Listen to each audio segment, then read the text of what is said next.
This is the Flux P320. Still not 100% convinced that this is the way to go over the Flux Glock. And I don't have a 320, so I had to put a Glock upper in the chassis system itself. And it seems, now this is just a little polo shirt here, and it's kind of stretchy and kind of fits tight on your body. You can see how fat I am.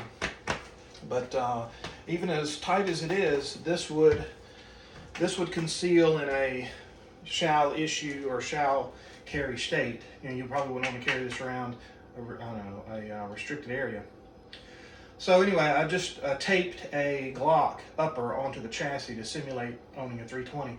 The game changer here, in my opinion, on the 320 is the 320 as it is. First of all, I had to chop the top off of it to get rid of that digital scope mount rail business on the top, because that gets away from your handgun capabilities. It slows you down when you're trying to use it as a handgun.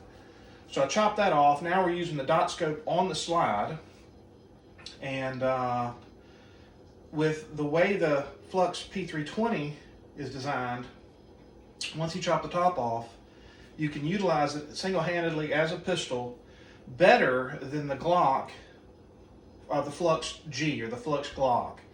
And to me, since most situations are going to be close range and fast, that gives the edge to the P320. But not by much, but enough. Now the deal breaker for me was carrying it Mexican with no holster. The Glock Flux is still better at holstering because you can carry your lights and your Crimson Trace laser guards and stuff like this. You have a lot more, the Viridians, for instance, Viridian X5L holsters. You have a lot more options for holsters with the Flux Glock than you do this. But inside the waistband carry with no holster, the game changer for this P320 is a trigger that has a safety on it. They now make that for the 320. I'll send you a link to that as well. They do make the triggers with a trigger safety on it. So that puts a 320 being carried inside the waistband, in my opinion, safer than without it. Is it safe? People are going to argue about that till the end of time. But what you got here is a 320. And let's see if I can get a little closer there. See, the dot scope hits the belt, so it keeps it locked in there. And that's actually an SRO on a Glock slide that's just taped to the 320 itself. Now drawing it, drawing the 320 is fast, and you can point it like a handgun, and you can pick up the dot very, very easily. This could be offset with the Crimson Trace laser guard, where you pick up a green laser on the Glock. But you can't really hold the Glock as well as you can hold the P320. I can actually hold this well. I can grip it.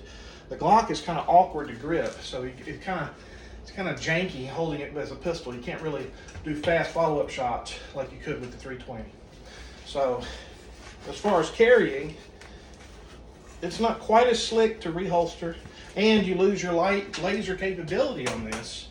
The Glock has the light laser capability, certainly with the Crimson Trace laser guard, as well as the TRL-1s once you chop the thumb activations off.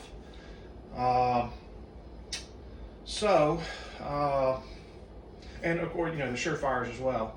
You have to chop the thumb safeties off and go with the DG switch. But for this, as far as drawing, as far as speed, so you draw, deploy, and you're there. So it's still pretty fast. You might be a half a second slower, in my opinion, than a normal handgun, but you can still use it as a normal handgun. So you draw, a little jam there, here we go. And I get a little hiccup there, that's good. It's good, the hiccups now. All right, here we go. Let's see here. Draw, bang, bang, bang, bang. It's the arm brace is a lot tougher than on the Glock as well. As far as aiming, this aims like a pistol much better than the Glock itself. Notice I had to cut the top part off All of this bridge business got Dremel tooled off. You can see where I cut it there, right above the screw on that side, and right above the word Flux there on the other side.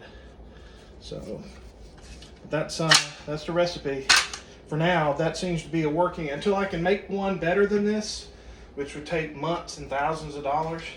This actually, with that new SIG 320 trigger, becomes viable for Mexican carry at the 3 o'clock, where you can draw, aim it like a pistol, and pick up that dot and actually fire it and do your transitions and drills one and two-handed, which I think is an advantage over the Glock, and probably offsets all the other advantages that the Glock has over this. So I think this is probably, with the 320 and that trigger, that new trigger safety, probably the best recipe for now.